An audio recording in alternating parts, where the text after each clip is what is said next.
Layman's Lab today. We had a guest that was scheduled for today and unfortunately couldn't make it. These things happen when you're on schedules on podcasts. So we're going to focus rather today on mindset and the implementation of self-improvement systems you can put in place. And I think for me, I'll give a bit of a background of where I've come from with this. And self-improvement's become a very important part of my structured life set. And the reason for that is I realized at a certain point, being someone who's always been in the gym and you're always focused on growing and improving your body, there comes to a point is where, you naturally instinctively want to do that in every aspect of your life. And I think if you have a strong foundation in athletics, right, whether it be you, and it doesn't have to be athletics. I'm not saying you have to be a pro baseball player in your sense, where you were that type of athlete. If you are disciplined in having a non-negotiable of saying, I'm going to go to the gym every day, I'm going to make sure I don't eat carbs. If you put certain discipline aspects in your life, you've started the foundation of a stronger mindset. Right. But it doesn't solve all the problems. Right. So what I found is, I'm disciplined enough to hit the gym 6 days a week. Yeah. I can make structure changes on my diet. But how do I transfer that into my mindset and into the other aspects of my balance? Right. So to give a broad definition is how this works is when you get this mastery of your self-improvement, you'll start to see it filter into all the different aspects of your life, relationships, business, relationships in business, how you go out in society and how you actually interact with people from a network standpoint. So for me personally is I realized that in order to grow as a person, I've got to start putting in the same discipline that I enact every single day when I get out of bed and I go to the gym and I have the workouts, which I just want to be clear, right, is when that comes naturally to you, it's not that hard. I agree. Right. So discipline aspects change per person because everybody has a different, some things that you really enjoy. Yep. It's easy to fluctuate towards discipline on something that you enjoy. Yeah. Right. So I don't find the process of going to gym difficult, but there is a discipline aspect because I have to make the time, take the effort, put the effort in, and then I've got to do everything around it to maximize and optimize. Yeah. So where I've always found it difficult is on a self-improvement side is I think it's very important to take in knowledge. Right. And little to known fact is most people assume that the only way to take in knowledge is by reading books, right? And I think reading books is fantastic. There's a list of books that we'll put on the website. Yep. And while we're on that, let's talk a bit about a community we're going to build before we go back into the subject. Right? Yeah, I'm excited about this community because I think it's something we've been striving to get to, but haven't quite found the right recipe. But I think we finally are there. So, like for me, this has been a long while trying to get a community going. But essentially, we both, it sounds weird to say this, but like we found each other. Yeah. And then we've established our own baseline, like community. Right. It's literally just you and me right now, but we have other people that have joined us. We've had people that we've helped. And along the way of helping these people, it's allowed us to articulate some of our core principles, our core beliefs. Yep. And we're formulating this into an actual community that you can buy and be a part of, right? Yes. And these are lifelong journeys and lessons that you and I have both been through. We don't want it to be free because if it's free, we're going to attract all the wrong people that we don't want to be a part of what we're doing. We want similar-minded men to come into this community to better themselves, and we're going to put a whole lot of education in there around mind, body, spirit, and abundance. We're gonna teach you the playbook, if you will. We're going to give that to you, and we're going to create this space that other men that want to do the same things that we're doing have an opportunity to learn and lean on each other and better themselves. And to add to that, so from a standpoint is what Kevin's talking about is when we say we found each other is when you start resonating at a certain frequency, right? And what I'm talking about is once you start locking into a mindset and realizing is you are the 5 people you spend the most time with, right? Once you start realizing that toxic and negative aspects of your life need to be eliminated, either changed or eliminated, right? You have to change those around because all they're doing is they're holding you back from reaching your full potential. Once you start unlocking those keys, what happens naturally is you start surrounding yourself with super super high frequency people that resonate at the same frequency as you do. Once you do that, everything around you seems brighter, easier, because I can reach out. Almost everyone I reach out to has the same mindset as we do, right? So I've got a group of people. Me and Kevin have come into this. Is he brought in a educational and a background within the corporate and financial space, right? Being an ex-athlete, and just almost with very little effort, you switched over into the mindset of really pumping into your body. You were already on that path, but all you did is you triggered into what I do naturally, right? Yeah. So you know what, I did this naturally. I just lost that ability through obviously losing some space within the corporate space, as you've mentioned before, and then you locked into it, and in a very short span of time. Yeah, for sure. Right. The same way is... It was the ingredient I was missing for a long time. And that's kind of what we want to add to everybody, is we want to bring people in, and the reason that we want to charge for it is you have to have skin in the game. Yeah. And you have to understand that being part of the community is you can lock in and you can just lock into our fitness program, and you'll benefit. Well, it's going to be very affordable. Like, obviously there's going to be, like, you know, growth to this and bigger picture things that we'll do with it, but in the beginning it's going to be very affordable. However, it's still going to be a charged community, because I don't want somebody that's going to come in and make a bunch of excuses. Yeah. I'm like, fuck you, I don't want you in my community. I want you to be committed, and I want you to come and make a change. Right. And if you don't achieve what you think you should be achieving, I want you to look in the mirror first, not point the finger. Those are the types of people we want to attract. Well, again, is when you choose to go down the road of self-improvement, self-discovery, and the thing is, I need to emphasize, self-discovery and self-improvement go together. They're not mutually exclusive. Yeah. The reason that those two are important to put together is you're going to start learning things about yourself.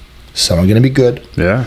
Most are going to be bad. Yeah. Most are going to be, you know what, I don't like these things I do, right? If you want to look in the mirror and like the person you are, totally, and love the person you are, because as we've always said, is you cannot put your family, your friends, your business, anything you want in life first unless you make sure you're taken care of. Right. Once you make sure you're taken care of, part of that is accepting who you are. Is, first of all, accept yourself for your faults. Right. Knowing that you are in control of those and you can make the changes. And then fundamentally saying, okay, you know what? I love who I am. Mm-hmm. Now I'm going to take that and I'm going to make abundance from it. Mm-hmm. And I'm going to lock in all these tools and all these things that I can put in a day. I listened to a very interesting podcast, and I want to emphasize this because this girl, she blew my mind with what she said in this, right? When we talk about fundamentals and saying, you know what, get up early, go to gym, work out, do all these things. These are not antidotes to the problem. These are not things that are just going to change your life. Okay. This is exactly as she said it. You can get up every day at 4 a.m. Mm-hmm. You can work out, you can meditate, you can read as many books as you want. Mm-hmm. You can do all of these things, right? You can turn off Netflix in the evening, not watch movies. You can do all these fundamental things, and you can get absolutely nowhere. In her words, she said you'll still be a loser, and she's not wrong. Those things are merely tools, and they're a suggestion. Mm-hmm. As she said in her podcast, right? There are billionaires, super successful people who are well balanced, who get up 9 a.m. in the morning. Yep. And watch Netflix and fall asleep at night. Yep. Right. It hasn't hindered them because their balance is not your balance. Right. The reason that we talk about fitness and all these fundamentals is because usually you'll find that person, they may not be the fittest, but you'll probably find they have some sort of fitness regime. Oh yeah. They have a balance, which is why they live their lives the way they do. You know, and understanding the fact that this isn't a magic pill or a magic system. It's like, hey, here you go. You follow this, you'll be successful. You are still responsible for your success. All this is going to give you is a guideline of tools and things to apply to your life. Yes. In the road of self-improvement, and they're malleable. We're not saying you have to go spend 2 hours in the gym every day. Right. We're just saying move your body and utilize your body because your body is important. Right. When you move your body, hormone balance. Right. Right. Longevity. Testosterone boost. All of these things are important. How you achieve that, there's multiple different ways. Right. When it comes to self-improvement, if you're getting education in, you can read a book, you can do an audio book, you can listen to YouTube, you can listen to podcasts. Right. The important part is that you're taking in information and relevant and trying to expand your mind and your horizons consistently. Yeah, there's a lot I want to say around this, but like I have a friend, real quick thought on what you just said actually is controlling your consumption. Good in equals good out, bad in equals bad out, right? So consumption's important. But back to what I was going to say around, so my friend who was a Navy SEAL, wonderful human being, very highly successful individual, have nothing but like good things to say about him. One of the thoughts that like I over the years learning from him, like if you looked at like the way he's organized, the way he does things, you kind of like, man, how does he get it done? How is he successful? But it works for him. But like you said, like he's not necessarily the guy that's up at 4 a.m. every day doing a cold plunge and all that kind of stuff. Like he's not doing any of that. I mean, he has his own routine. Fitness is always a priority. He's always working out. He's always reading. He's always educating and doing a lot of all the things that we do. He's found self-balance. But he's done it in his very, very unique way. And then there's the, he used to kind of like poke at it, but I think it's Admiral McCraven. I think it was him. It was like the special operations admiral that talked about waking up every day and making your bed. Yeah. And my friend would be like, "That's bullshit. Fuck that. I don't make my bed." That's his non-negotiable. That's good, and that works for him. Yeah, that's good. And I think Jocko's one of those. Like Jocko's a very rigid, structured person, and that works for him. But I've always found myself where I'm a little bit like that. Where, not gonna lie, I like my sleep. So getting up at 5 a.m. every single day can be a struggle for me. But I still get up and do a routine. I have things that I do. But I do what works for me. I love training at 12 because it works for me. I've been doing cardio in the mornings because I want to get up and like I've got a goal in mind that I'm trying to reach. And there's not a one-size-fits-all approach, you know? And that's what I think we're about. And that's the thing is, that's the important part of anybody who's going to jump on this community program is. And we're going to give you tools. Yes, and they're simply a guide. They're a guide to help you figure out your best method of balance that's going to work for you. Now, in that set is we are going to give you a couple of non-negotiables that you're going to have to go through, right? And those non-negotiables are what we've personally found kind of set the stage for what's going to come, right? One of those non-negotiables is, I call it the 14-30-day split. Right. Yes. It takes 14 days to create a habit. Right. So if you want to break a habit, stop doing it for 14 days. Yeah. If you can manage 14 days, you can break it. If you want to turn it into a lifestyle change, make it 30 days. Yeah. So what I like to do with anyone who comes in and wants to, especially on a fitness program and a nutrition program, and it kind of sets the stage for everything else, right? Yeah. Because we as individuals, especially men, especially if you've lost balance, as much as we'd like to go, food, I don't eat that bad. Even trust me, we don't understand calorie control. We don't understand maximizing, especially when things are rough, when things are troubling you. Right? It's easy to follow plans when everything's good. Following those same plans and setting those structures when things are not going well, is where the work is. Right. So you set a 30-day structure. Why 30 days? Right. So if I say to you, right, I'm going to put you on an eating plan. In this eating plan, what you're going to do is you're not going to have cheat meals. So you're going to eliminate sugar. You're going to eliminate most complex carbs. You're only going to drink water.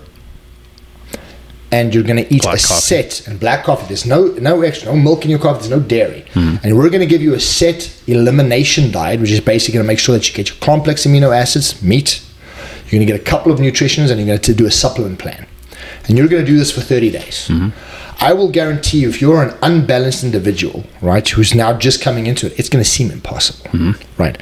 Kevin is a state on this. Kevin is a very well-rounded individual, right? I've known Kevin a while now, and he's a super well-rounded individual.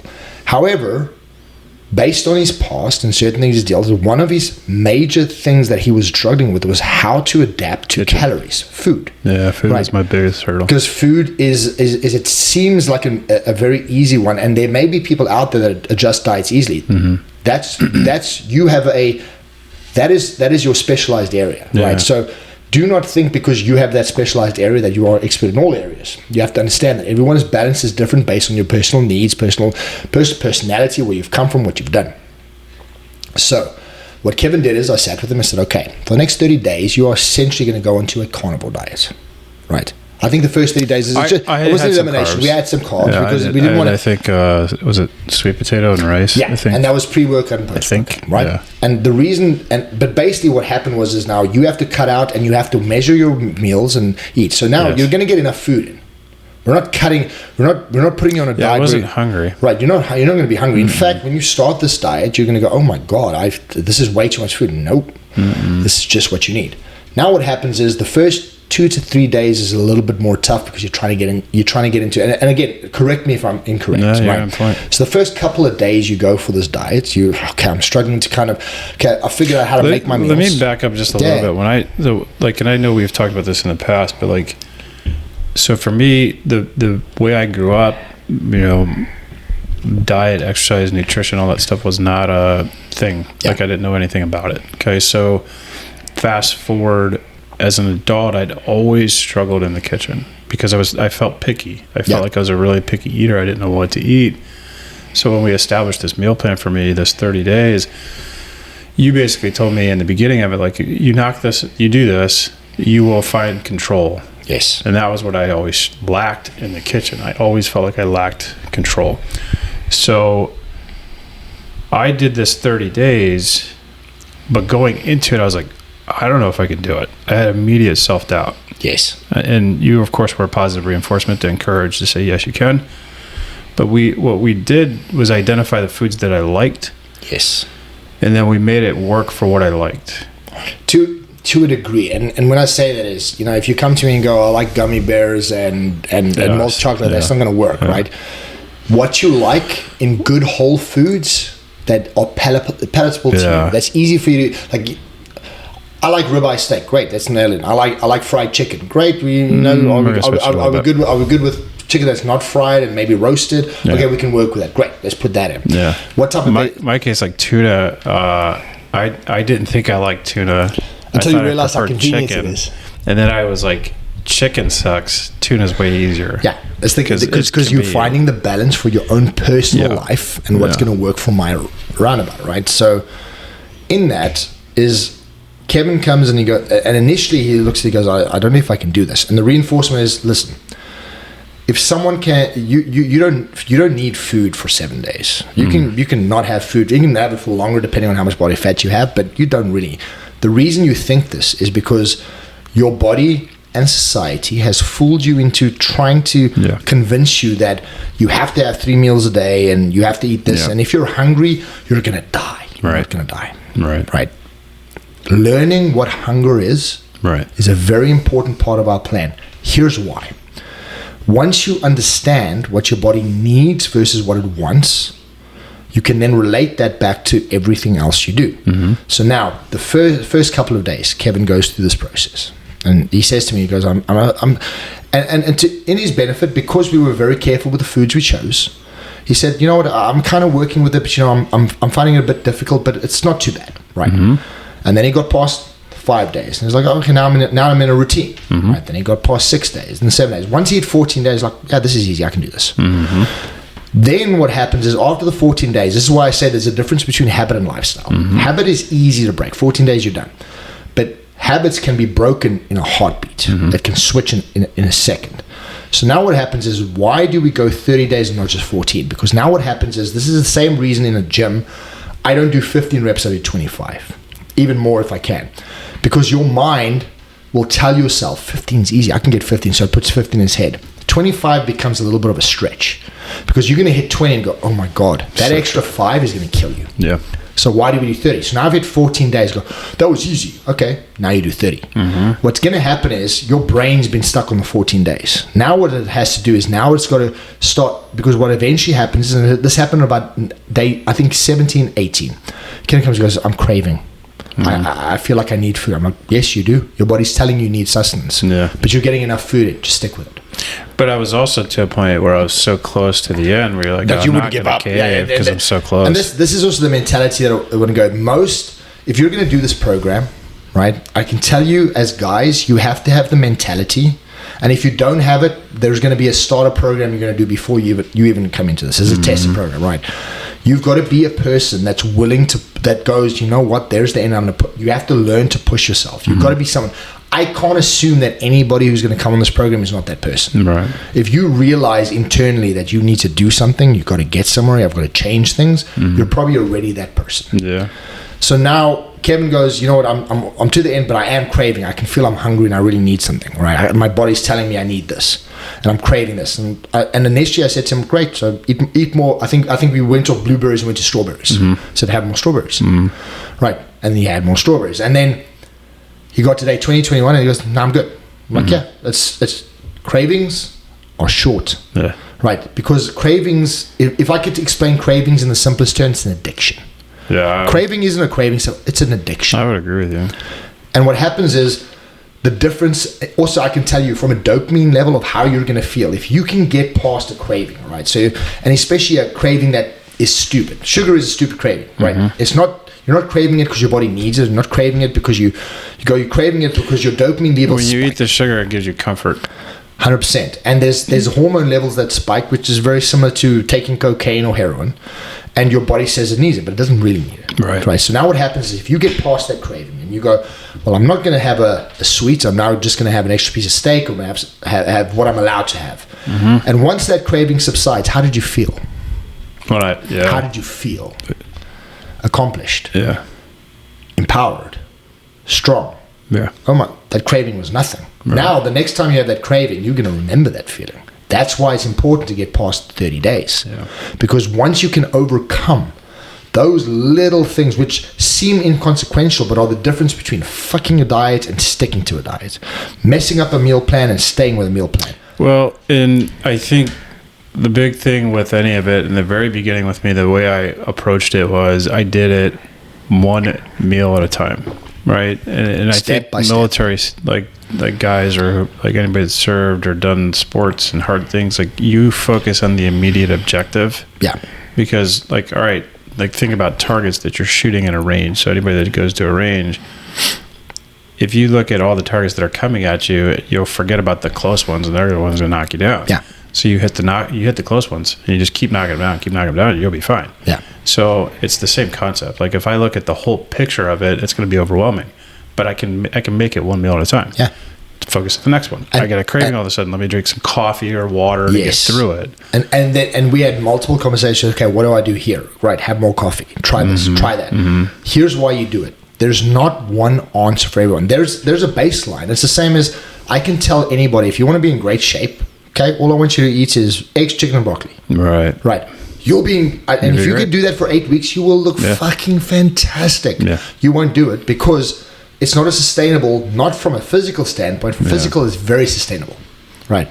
It's not sustainable from a mindset standpoint.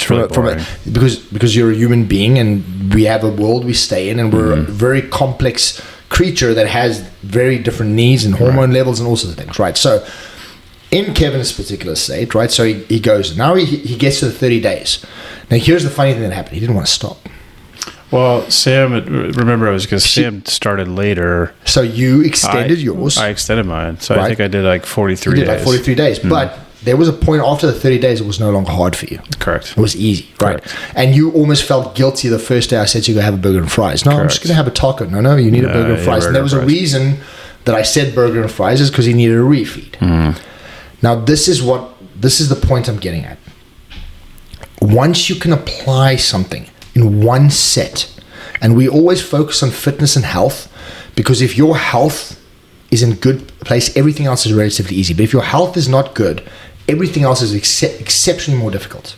Trying to improve your mindset, spirituality is really difficult if you are not in physically good shape. Well, I know firsthand from people that I know, things that I've experienced with others, like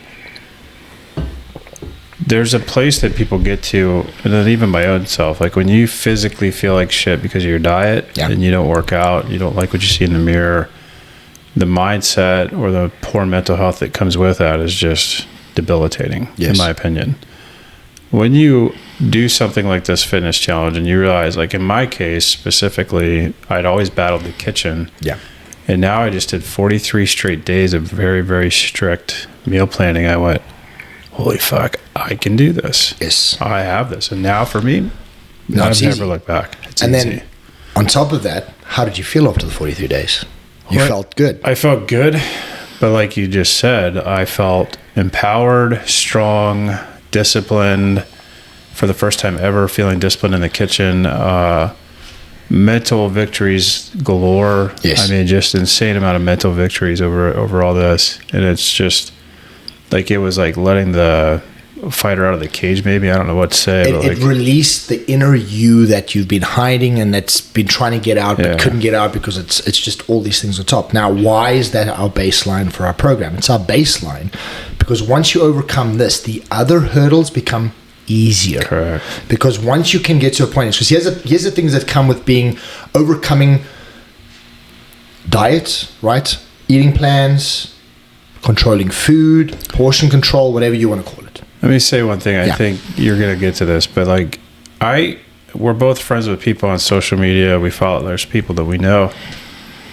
I've seen plenty of people that show up at the gym and they work out, and then at 6 o'clock that night, they're sitting at the bar drinking and eating like shit. Yeah. And you justify it because you went to the gym that morning. Yeah, that doesn't work. It doesn't work. And you'll never achieve the fitness and health goals that you have in your life if you're consuming and eating like total shit. And the thing is let's take the eating total shit out of it, right? Why do we do that as human beings? We do that because we don't really want to change, right? We want to justify certain actions. And unfortunately, when it comes to gym, this is, especially people working out, this is what most people do. I burned 300 calories. And again, I said this before on a podcast, and I'm going to say this again. If you want to burn off one donut, right? So you go to Krispy Kreme's or any donut, I don't know, donut place, whatever donut places there are, right? Dunkin' Donuts. Okay, and you buy a donut. An average donut is about 300 calories. Okay.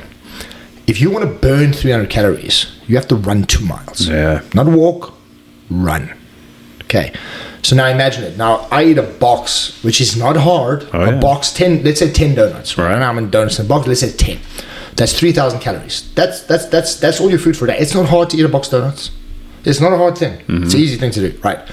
So now what happens is what most people do is they justify, if I train this much, this is my reward. No. This isn't about reward systems. This isn't about justification. This isn't about if you're gonna come into a program and justify what you do and say, you know what, I worked out hard this week, so this is my reward. No. Here's what it is. There is no such thing as a cheat meal. There's a refeed. Why do you refeed? Because your body, you need to regulate calories. It's good to run a eating plan, but it's also good to regulate up and down in regards to how your body takes in calories. Right.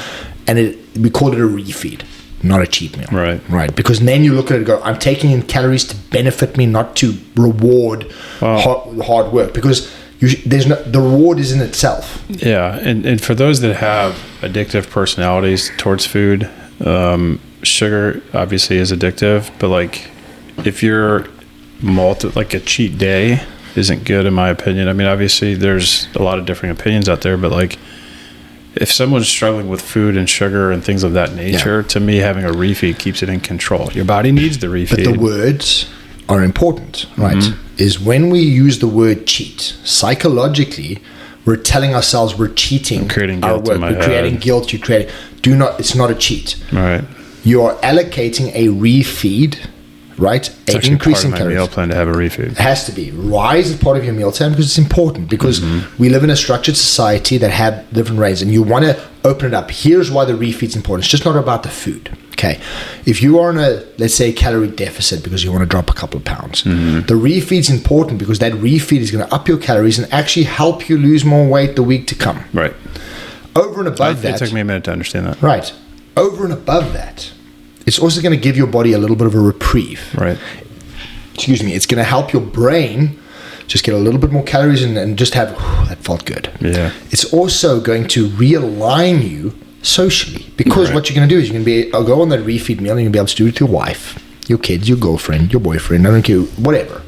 You're going to be able to pull those people in and you're going to be able to go out and have something that you can enjoy together. Yeah. And I can layer an extra layer on this. For me, those refeeds, there's nothing as delicious as good food after you've I don't want to say earned it, but after you've had a deficit for a week or not Right. had that and go in, you will never appreciate a good hamburger as much as you do after you followed a week, because there's also that system in there and you actually appreciate things more.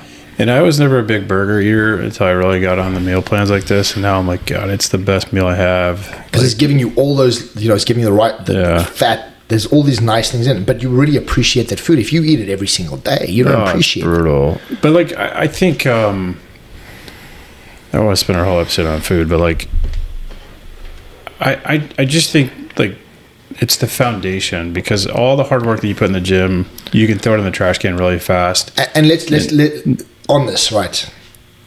What Kevin's saying is you can throw it away in the trash can, but let's take one step back, right?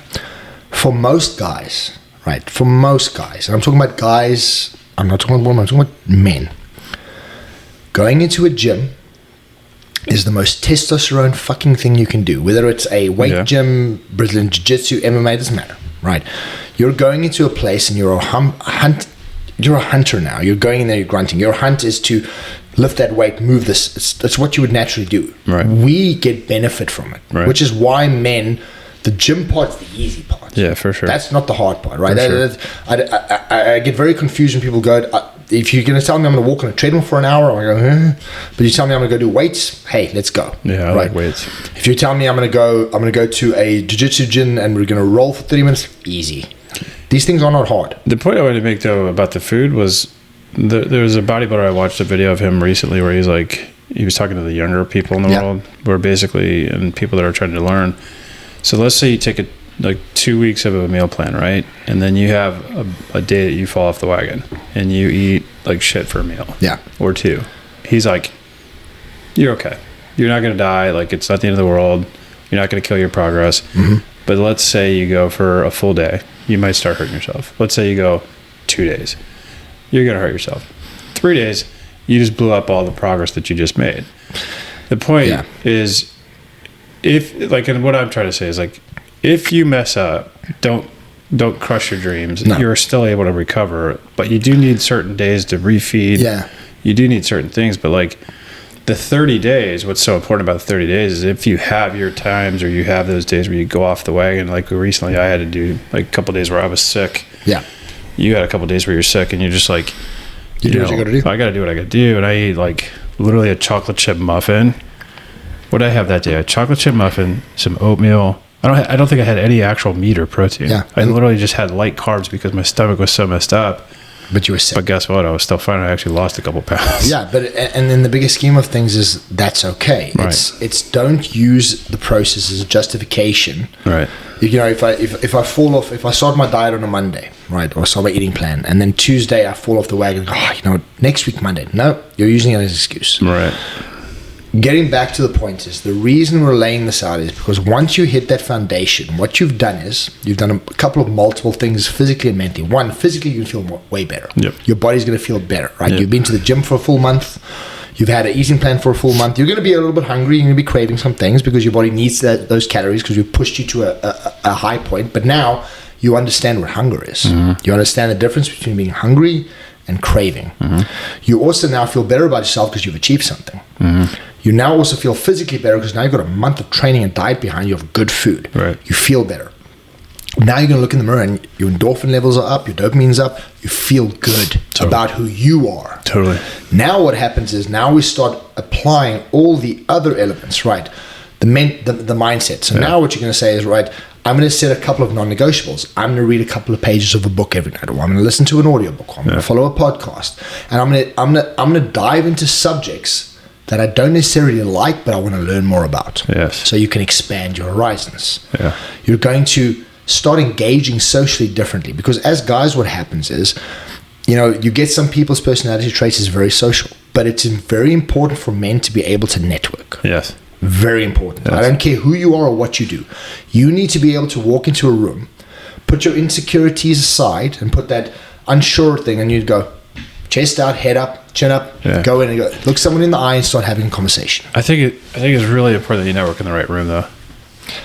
It's really important. The thing is, the room is important, I agree. However, the room doesn't matter. Yeah. You should be able to walk into any situation and confidently and articulate articulately discuss things with people in ways and be able to answer. Basically what I'm saying is once you get over the physical side, there's a mental kick of tools that will help apply. Yes. Right. And non-negotiables that you have to do. And those non-negotiables will be as simple as reading a couple of a book a month, right, on a specific subject. Getting control of your finances and understanding where your finances are and going, it doesn't matter if you have $5 million in the account or $5. Yeah. Where are my finances and what tools can I put in place to ensure that my finances are getting better, whether it be $1 extra a week or $20, it doesn't matter. It's about putting yourself into a mental state of a spirituality where you sit down and here's the thing is, regardless of your spirituality state, whether you are a Christian, right, Hindu, whether you're atheist is kind of a strange one for me because you don't believe in anything, which is weird. It's difficult to kind of fall into that. Yeah. Or you're agnostic, right?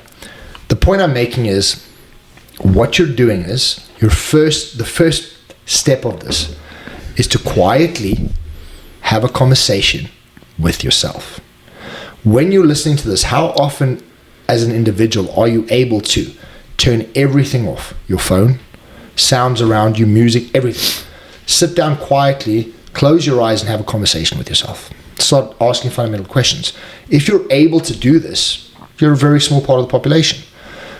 Because in order to find the answers, they're there. We know the answers, but you have to be able to have the conversation. Now, that conversation could be meditation, could be prayer, right? Because when you're speaking to God, God is you, you are God. You are having a conversation with a higher power. You are part of that higher power. And now what happens is you drown out everything around you, you focus, you have a conversation. That conversation is going to be the most enlightening thing you will ever do. Because it's going to be an honest to God conversation with yourself and your belief system and your spirituality, whatever it is. And you're going to be able to start asking fundamental questions about where do I fit in the universe and what does it matter and what do I really want? Who am I really? Am I on the right path? And I promise you those answers are there. You know the answer to these questions. But we'll give you tools to start putting these things in place. Yeah. And those tools will line you up spiritually, mentally, to start doing it. And now what's going to happen is we're going to add in the non-negotiables. Yeah. I think, real quick, let me touch this. I think what we talk about a lot is balance. Like, how many people do we know, and I would argue even ourselves at times have the struggle. Everyone has this struggle of, I'm good in business, but my personal life is suffering. Yes. Or I'm good in my personal life and then my business suffers. Yes. Or there's this pendulum swing. Like, what gets our attention gets focused on, right? So our goal here is that we want success in all of the beings. Like, all the things that matter to us, we want you to have success with. And so we are creating this community to help with developing that to where you have the abundant life and you have the abundant mindset, right? And the tools that we're talking about, like, there's a lot of, like, we're building out this, like, education system, if you will, to where you're going to have all these tools available to you to help you. Like, for me, a big one, the financial piece to me, I think people can make money in business, but then they look back and, like, you and I've had this conversation too, where you're just like, you make X amount, but then you're like, well, where did it all go? Yeah. Right. And then, of course, life is expensive these days. We live in Florida. Florida's not cheap. Like, there's a lot of costs associated with where we live. But just in general, like, having a game plan of like the way you were raised with money plays into the reality of what you are. And this is across the board, but, like, I know, like, Dave Ramsey is a guy that a lot of people have followed from our parents' generation. Yeah. And he taught everybody cash is king and you don't have any debt. And, like, he had core fundamentals. Like, I use my own dad, for example. His dad raised him. His dad was from the Great Depression era. And he didn't trust banks. And so he believed pay cash for everything based on just the fact that he was in the Depression. So that was taught to my dad, and then my dad taught us. And, like, I was taught for the longest time, credit cards are evil, don't use them. Yeah.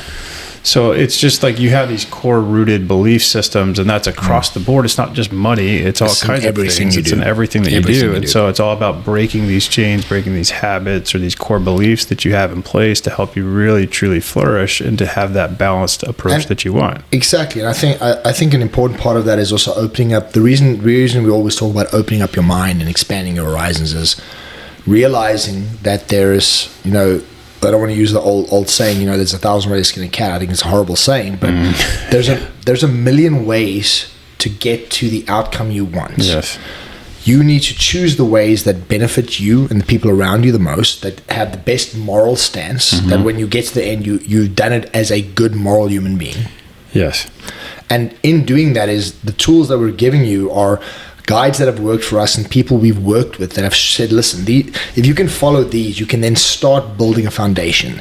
And the easiest way to explain it, especially me being a gym guy, is if you come train with me, right? And Kevin can attest to this. I will show you a mechanism of reaching your full potential that I don't think you've ever done before, right? I'll show you that you can do more than you ever thought you could do before.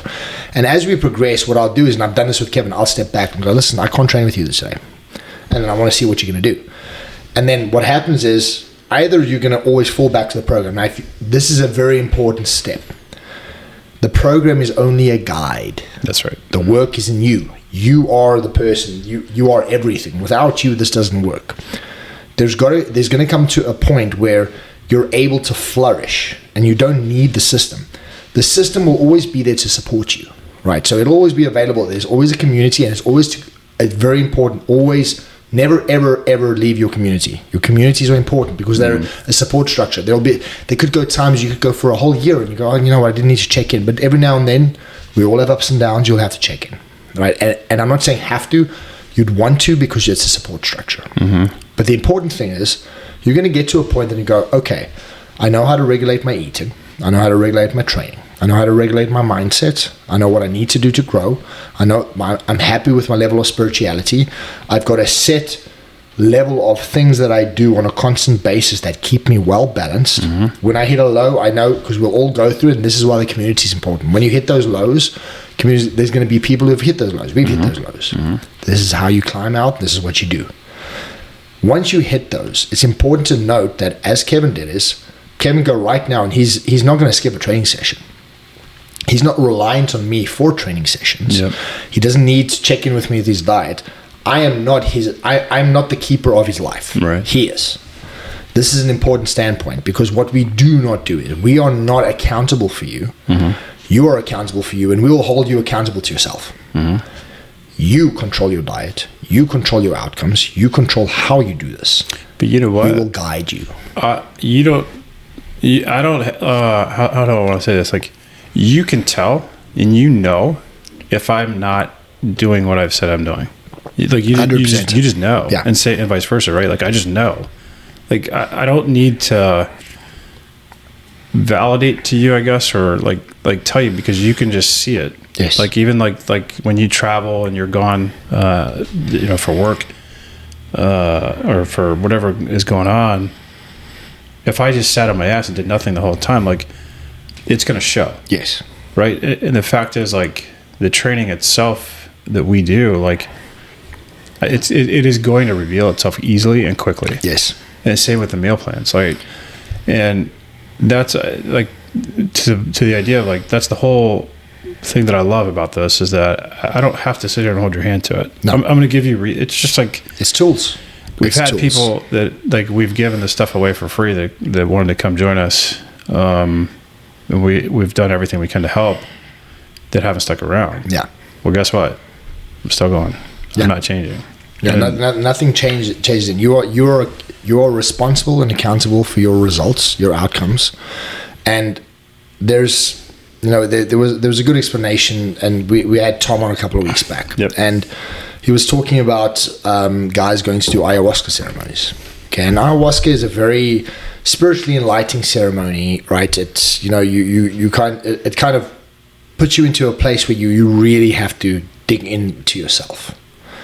And what he says is, once you've done the ceremony and you're done with it, right? And he says, like, the first thing he tells people, and this is Matt, who runs the ayahuasca church, and he said to me, the first thing I want to tell these guys this minute that they're done with the ayahuasca is, do not divorce your wife and move to Brazil and become a shaman. You're not a shaman. Just let everything happen, right? Because you've gone through a very big experience, and just kind of let everything happen and let this kind of work in, and just keep doing the work. And then what happens is, if you don't continue doing the base work, right? And the reason I'm bringing this up is, it's not just diet. It's not just going to the gym. It's consistent work on all fronts. Yeah. You have to a tree doesn't ask how much it's going to grow. It just grows, right? Human beings don't have that luxury. We have to force growth. We have to push growth. We have to want growth. We have to be growth. In order to do that, you have to consistently work on everything. Relationships, spirituality, mindset, body, food, everything becomes important. But the work is very rewarding. Totally. Right. So to me, like a tree analogy there, but yes, the tree will grow on its own, but if you prune the tree, it's going to grow even better. So I would argue that we're always pruning and doing the things that need to help it grow. But to your point, like the work is the place. Like that's where you're at, right? And you talked about daily habits earlier, like we're trying to instill in people based on our own experience in our own life that we don't have it all figured out. Like we're still working through stuff our own selves and have difficult things that happen in our lives, whether it's through personal life or business or whatever. But it's the idea that we've created these habits, we've created an approach, we want to share what we're doing because we think it's important. Yes. I think another part of this, in every community I've been a part of, whether it's a coaching group or some kind of a course or anything like that, inevitably I've almost always found a transaction in there on accident. Yeah. Not even on purpose, but like it's an opportunity for networking with other high level people. Yes. That can turn into business transactions. So think about it. If I spend X amount of dollars to come into this community, but I get a deal that turns into 3 times the amount of money that I paid into it, you made a profit. I made a profit on a community. Like, what a win. And that's the thing is there's benefits in community, there's benefits in networking. So fundamentally what we want for everyone is we want to give you a guideline that allows you to put in some stop gaps, a couple of non-negotiables, and a baseline to figure out how to best balance your life to get the most out of life so that you can be not only a productive but a happy human being. Well, I totally agree with you. I also feel women, our wives, like again, our target is men. So our wives are just challenging creatures, right? The relationships that we have, like we have our struggles in relationships too. Yeah. And we have to be aware that we can't always take our worry and stress for business home. And so finding a way to handle certain things, whether it's actually dealing with the relationship aspect of it to where you're like, hey, like you're going to make friends in this community. Yeah. Hey, buddy, how would you handle this situation? And get advice from genuinely good person that's not out to be like, fuck her, get rid of her. Like that actually is pro-marriage. It's actually pro-relationship, trying to help you figure that out. Because that's important. Because the thing is, we live in a society where it's become too easy to throw things away and just get new things. Right. It's been, the instant gratification, switch over. And unfortunately, it's sucked into relationships, right? Mm-hmm. And, if I'm, for anybody listening, if you're a man, right, and you're married and you're in a relationship, and marriage and relationships have their ups and downs. They're not a perfect thing. They're a consistent work, right? And you're working with a different species. Mm-hmm. Women are not like men. Right. They don't think like us. They don't do like us. And you want to try and find balance in that as well. And this is the whole point of the same way. Yeah. Mm-hmm. And what myself and Kevin consistently do is, and this is something I take a lot of pride in how I try and live my life, is I want to be the best, kindest human being I can possibly be. Mm-hmm. In order to be that, it's not a show. I don't care what people think of me. I'm not trying to go out there and show people. I'm not going to fool myself and go, hey, look what I did. I want to genuinely be someone that's, when someone talks about me as a human being, right, they want to talk about someone who is giving, is very easy to talk to, can go, but you know what, this is a capable human being, right? And if I need safety, Jason's the guy to go to. If I need advice, Jason's the guy to go to. If I want to not be judged and try and figure something out, Jason's the guy to go to. If I need a problem solved, Jason's the guy to go to. Why do I want to be that person? Because that means I'm of service to my community, to the world, to people, and that is what my part and parcel is. This is the part that you need to understand as men and as human beings. Right. Your purpose is to be useful. Mm-hmm. Your purpose is to try and be the best version of yourself, not for you, but for everyone around you. Yeah. That goes for my wife, and that goes for people I work with, that goes for people I interact with, that goes for a stranger in a supermarket. Right. I am genuinely on every level trying to help as many people as possible, not because I want to, because I've realized by being of service and being useful, I am a well-rounded, happy human being. Totally. That is my benefit. I feel well-rounded and happy. And this is the mindset. Yes, we want to live a more comfortable life. We want to make money, but I don't want to make money in lieu of other people. Right. I want to be morally sound. I want to do the best I can for everyone around me, right. And I want to keep it constant. I want to be a fully capable man. Yes. And men are providers. We are protectors, yes. And we are the custodians of our society. Whether you want to believe it or not, the society we have, we are the pillar that makes sure everything runs and everything is standing up. Part of that is protecting women, holding up their values, and making sure that we are there of service and value to them. I think we both agree to this one too. In my opinion, the man is the leader of the home, but the woman drives the man to be the best version of himself possible. Yes. Right. And it's not always like copacetic with each other, where there's times where you're going to friction and have issues, right? However, in my opinion, men are the ones that change the most and have to change the most to make it, effective. And again, I've got my mess of stuff, so I'm not perfect in marriage by any means. I'm a long ways to go. But my whole concept here is, like, men, you need to learn to go first in every little thing, and you need to recognize that, like, you need to be the change that your families need. And I'm thinking of a specific example that was recently brought to my attention where this gentleman preferred the bar in the social hour after work over spending time with his family. Right. And that led into poor health choices, poor health decisions, poor everything. I know several men like this, actually. To me, that's like, we're not about that. No. We're about, again, mind, body, spirit, abundance. Like, we're about home is my castle. You breaking this so that you're the king in your castle. And but not the king by force, not the king by pushing it down. The king because that's a good point. You want to be that person that when you go home, right? One, you want to be the man that wants to go home. Mm-hmm. Your home is your sanctuary. Yes. If you are a man right now and going, I don't want to go home, I'd rather go drink here, you have some work to do. Totally. Right. With that said, I have found it extremely important, right, to have the sense of, my wife calls it the divine masculine and the divine feminine. The fact that we are the yin and yang, but together we make something so much better. Yes. And in order to do that, I have to let go of the little insecure boy that we all men have. Yeah. Right? And let go of that defensiveness, because we are super defensive. Yes. The minute someone says something, we're ready to fight. What are you saying? You drop that shit. Right.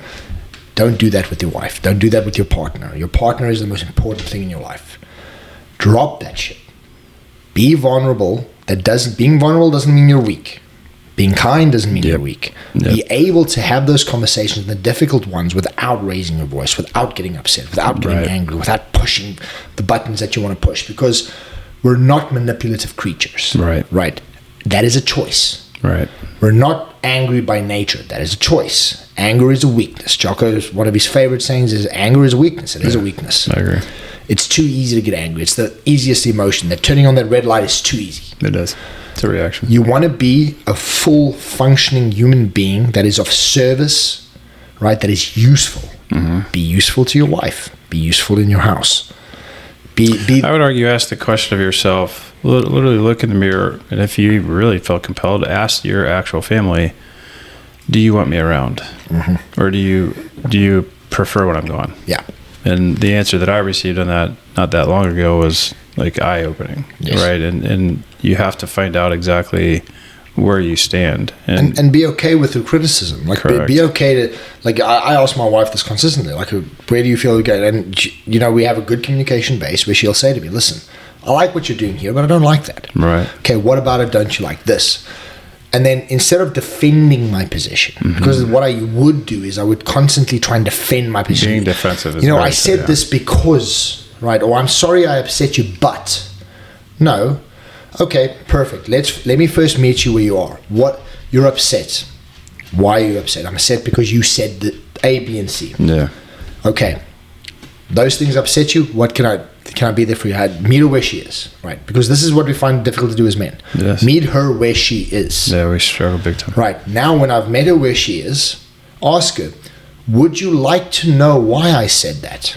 What my reason was? And if she goes, no, I don't, be okay with it. Let it go. Very hard to do. Right. Let it go. If she does, I will articulate in the best possible way, say, this is what I meant to say. But you know what? I can go back and see of how I said it, because what happens is we'll justify saying something, but it's not what I meant. Okay, but how did you say it? Because women are intuitive by nature, right? They feel things. You know, when you talk about a mother's intuition, and if we're all men sitting here, you have a mother, right? And if you were lucky enough to have her for a large portion of your life, you'll realize there's parts where she said something to you and she had intuition that she figured out. They know things, especially if they're close to you. And they feel our energy when we're frustrated, when we're stressed, if we're mad at them. Like, you know, I get it. Like, they might make us mad and we, you know, get mad. But, like, they truly feel our energy. Yes. And that took me a long time to learn this. Like, I mean, I've messed up plenty of times. Like, my wife has actually said to me, she's like, you know, I didn't want you around. You were just a mean person. And it was, like, unintentional. It's difficult to hear. I didn't realize that. But the feedback that was given to me, I went, okay, wake up to reality. So if she feels that way, how do my kids feel? Yes.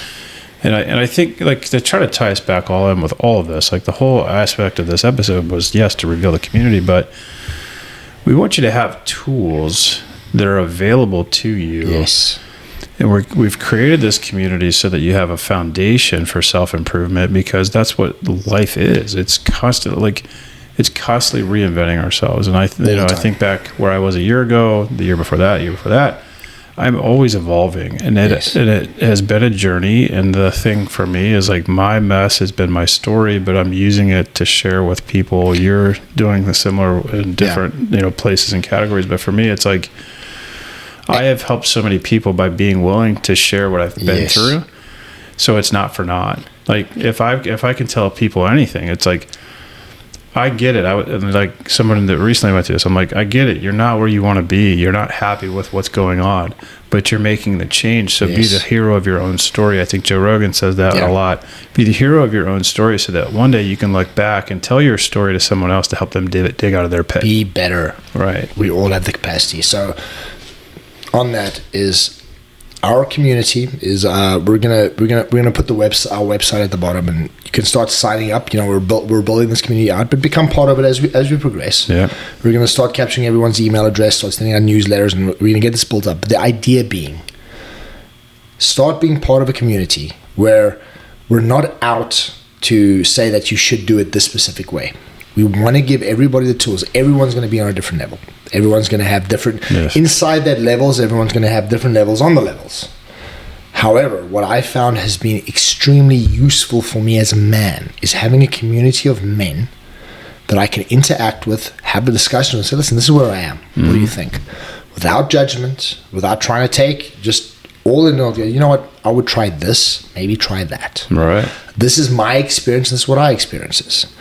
It's about having a community where we're about positivity. Yes. We're about pushing forward in a positive way. We don't bitch and moan. Right. We don't complain.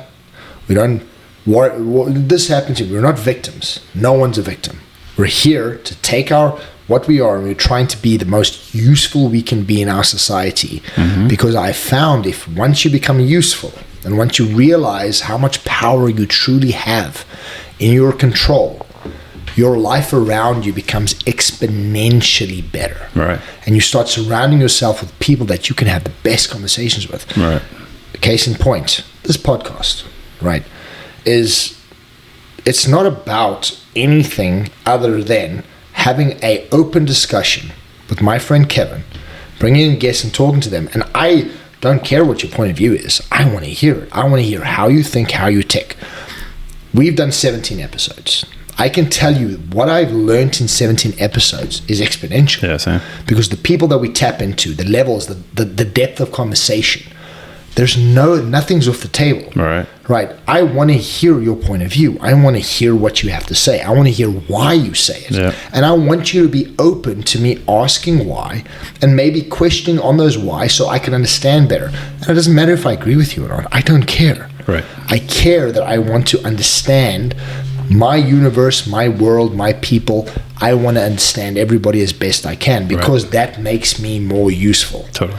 So, I'm not saying everyone should go start a podcast. If you want to, great. But what I'm saying is, use these tools to find those fundamentals in your life and say, you know what, this is where you want. And when these tools are the best for you. Right. So you find these tools, you make them work for you, you build up this baseline, and you go, okay, I like who I am. I love who I am. Now, what's the next step? Great. So now expand. Yeah. I used to think millionaires and billionaires had this secret playbook of why they were successful. They do. They 100% do. It's a very secret little book called Never Fucking Quit. Yeah. But it's funny. But as I've really dove down the rabbit hole there, I've learned it's about you build the baseline and foundation, and you just stay consistent as fuck, and you never stop. And it's got nothing ever. We use the word billionaire and millionaires, right? Because that's a societal line that we're drawing, right? But realistically, it's if I meet someone, right, and it doesn't matter the age, it doesn't matter the gender, it doesn't matter who they are, doesn't matter where they are in society. I have found value from speaking to a cashier at Sprouts. My kids teach me, man. Yeah, you know what I mean? This is the beauty of once you hit this point, especially once you have self-love. Because once you love yourself and you're happy with where you're going, your growth point in life, once you have that, it opens up everything else. Because if you have self-doubt, if you don't have self-love, what happens is it resonates out to everything around you. Yeah. You become an asshole. Yes. Right. Once you flip that around, all of a sudden you realize you become this open book. Yeah, you make a good point about that, because I was I was just telling Sam, my wife, about this wrestle match that I have sometimes. When I go to the gym in the morning to do cardio, and there's this, you see these different types of workouts and things that people are doing. And then there's the bad guy that sits on my left shoulder that says, oh, yeah, dude's workout. What the hell is he doing? That's so weird. Whatever judgment you want to make. And then there's the other shoulder that's the good guy that says, shut up to the other guy, saying, the guy's moving his body. He's doing this. He's here. And my point of even bringing it up is that, for those that are broken, you let that guy that's on the bad side of your shoulder constantly be the one controlling the voice and the narrative, and you're just spreading hate to everybody because you don't love yourself, and you don't you're not proud of who you are. And I think that's another thing for this community that I want to help I want to help men break free of this victimness, if you will, to become proud of yourself again, because again, we're in our 40s, and it's easy to look in your 40s and go, this was my story. This is not what I signed up for. Yeah. This was not the vision. This was not the plan. How the fuck did I get here? Yeah. But I did something about it. I'm making changes, and I made changes. But when you made the changes, all of a sudden you're not going, how the fuck did I get here? You're now appreciating the fact that you are here, and that everything you did was how you got here. It totally changed the perspective. It's the asshole theory, right? You know what the asshole theory is? I don't know. Everybody has an asshole. Oh, yeah. Literally. Yeah. Right. You choose if you want to expose it to the world or not. Right. That's a choice. Right. So you want to bend over and lift your ass up and open it up to the world. That's on you. Right. And the analogy goes down is you choose to be an asshole or not. And I'm telling you, don't be an asshole. Yeah. And not only that, but you go to a store and you can see the guy from a mile away. Because I used to be him too. But nobody does anything right for you. Everybody does it. Everybody's that guy's a problem. That guy's a problem. That guy's a problem. Yeah. Versus just spreading positivity and good conscious things and being happy, smiling, having conversations with people. And not everyone's going to resonate with you. And I'm not perfect at it. I still have my days where I just get lost in my thoughts. But at the end of the day, I've done a way better job just being a genuinely likable person when I come and go to places, because I love myself way more than I ever have. And it makes that process easier. Right. The reality is you can be the good guy, right? And when I say the good guy, is the guy that I'm not going to be an asshole. I'm going to smile at everybody. I'm going to try and be the nicest human being I can be, because everyone should be the nicest people they can be. We'll have a much better society if we're all just nice. Yes. We just try and be really kind and generous to each other. It'll be good. But here's the thing: is that's not going to resonate with everyone. Right. But that's okay. Right. You know something I hope for every single time I check out at the grocery store, because what we buy at the grocery is we don't buy crap. every time I go through the line, I actually hope that someone notices what I'm buying and asks me a question. I hope for that every single time. I don't always get it. I do get some questions here and there. It happens, but the thing is as much as it's good to hope for it because you want to experience it's the idea that I can spread health and wellness to someone who needs help as much as that's possible. all I'm getting at. And that's also the you want to be useful and you want to try and help as many people as possible, but also you have to meet people where they are. Right. So when you get that point where someone asks you, open and you don't close off, open and share as much as possible. Right. When they're ready. Right. And this is, again, what I want to lay out to everybody is this program might not be ready for you now. That's right. Listen to a couple of episodes. Listen to other episodes. We're giving lots of free shit away.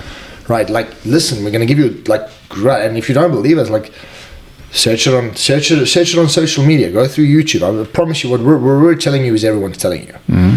What we're proposing is we're telling you we're two normal guys. Yep. Right? There's absolutely nothing special about us, and everything that you think is special came with hard work and dedication. Right. That hard work and dedication came with struggles, blood, sweat, tears, as everyone else did. And we want to share that journey. Say, listen, here's a baseline of things, an expert and people and programs and levels. Some of the people we've had on, my wife Eileen, she's an NLP hypnosis practitioner, right? It can help some people. We had Tom on, who specializes in helping veterans with different methodologies of how he interacts with it. He's a good option for you, right? And we're going to keep bringing on people who we'll tap into, because there's not one way to do this. Right. However, you have to start somewhere. Right. This is the same as everything. Everything starts with a baseline. Right. We're drawing the baseline, and we're giving you guides and tools that are going to help you establish the baseline. And once you have the baseline, I promise you, if you get past the 30 days and then eventually the 6 months of work, which is just consistency, you're gonna sit and go, that wasn't as bad as I thought it was. And then you're going to look at yourself and go, I like who I am. Right. Because once you hit that point, life becomes exponentially better. Well, my wife said to her friend who's had some fitness achievements recently, over the past year, she's addicted to the results that she's getting, the gains that she's getting. Right? Which is a starting point. Yeah, but it's the idea that when you're getting the progress and the changes are starting to really happen, and you're really proud of that. That's something that that's a good point. I'm not saying it should be addictive. It's just that you can feel really good and be proud of what you're accomplishing. We're human beings. Mm-hmm. We have addictive personalities, regardless of whether you want to think you do or not. You can switch one vice for the other. Mm-hmm. Right? You could argue that you switched your vice of food for weight training and dieting. Right. Right. You can make the argument for everything, as though which one is better and which one's worse. Right. Obviously, the one's got way better results than the other one does. Right. But what I'm getting at is, yes, there's going to be a superficial gain for everybody who starts this program, right? Because what will happen is no one starts at the same place, right? So there's a progression you go through. So I went through this progression personally. So for a long time while I was training, right, I started training because I had a goal set. I want to be this, I want to do that. For a large portion of my life, it was always a goal set. I am training for that. Yeah. I'm going to do that. And then once I hit that, I'd have a short, brief period of rest, and then, boom, what's the next one? Mm-hmm. Boom, what's the next one, right? I got to a point in my life where I was like, you know what, I can't keep just running for goals. Why am I doing this? And I'll tell you my thought process, right? I went through a point where okay, I'm just going to stop training. Literally, I literally said, well, I'm going to stop training. I'm going to eat whatever I want and get fat, and I'm just going to stop training because, why am I training? I got nothing to train and for. Here's the thing, is why did I do this? Because I had an honest conversation with me. I didn't ask anyone else. Mm-hmm. I didn't listen to everybody telling me what to do. I sat down. I went to complete calm. I said, why am I doing this?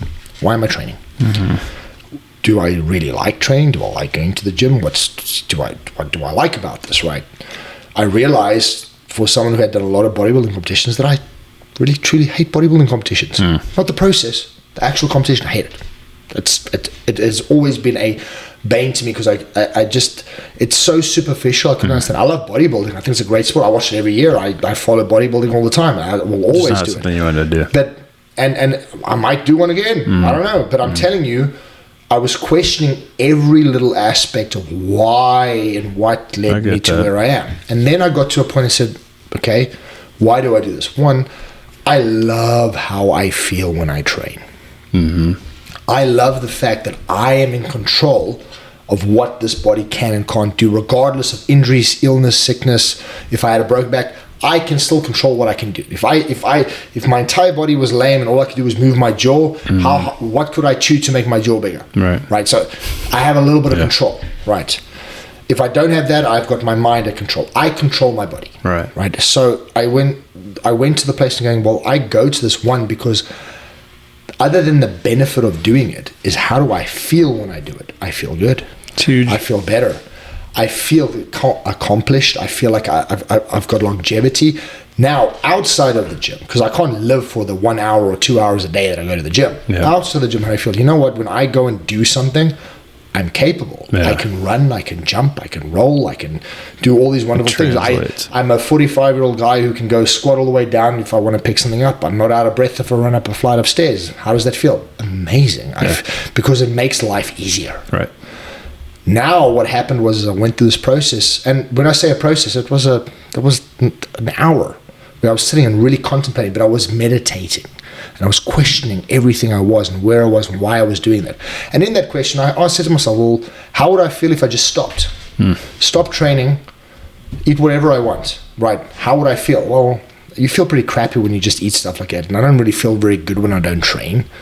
Right? And it's not about how I look, it's about how I feel and how I progress through my day.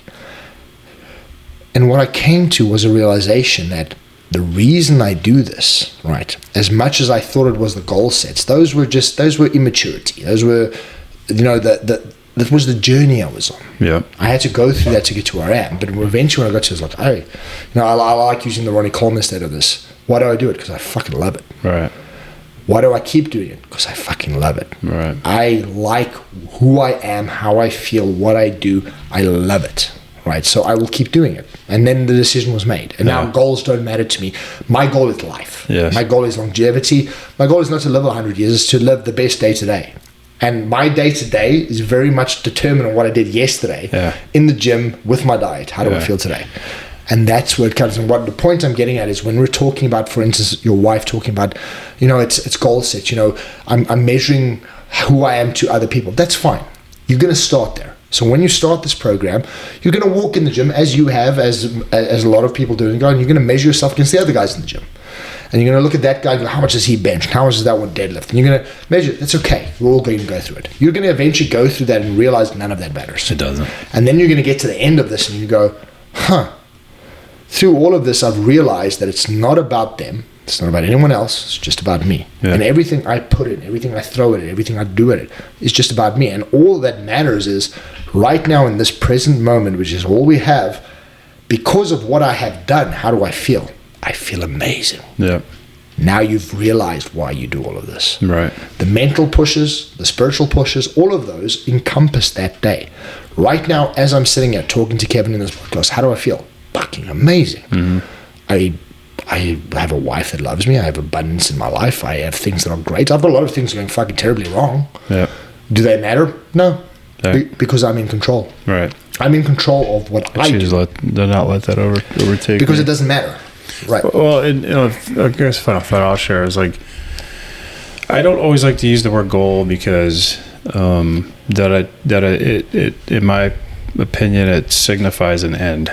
And I don't want to ever have an end. There's no end. It's a process. It's a journey. It's a but it's a good starting point. It is. It's not a bad thing. But like I just view it as having been an athlete, career-driven person, sports-driven person. Like it was always about a goal. Yeah.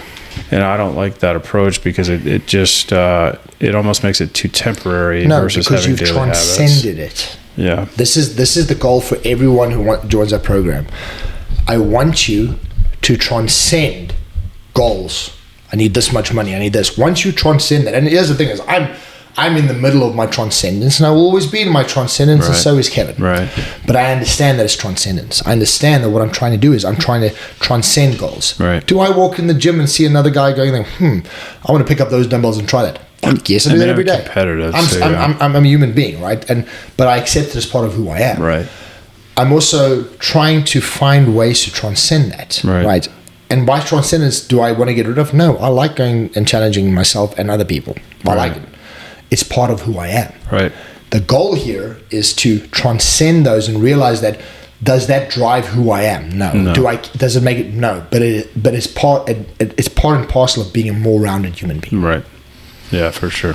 That's good. I think we should leave that one there. I think it's the foundation of self-improvement. It leads us to the community. We're gonna have a link on the website. Yep. We're gonna start putting up some goalposts for everybody, so you can kind of see where we're lying in. We're gonna have a few episodes just line this out. We should have we'll have the if you want to subscribe to us, so that you can get notified when the actual thing's ready to go. There'll be a place to put name, email. Yes. In there. We're not gonna spam you, but we're gonna spam you.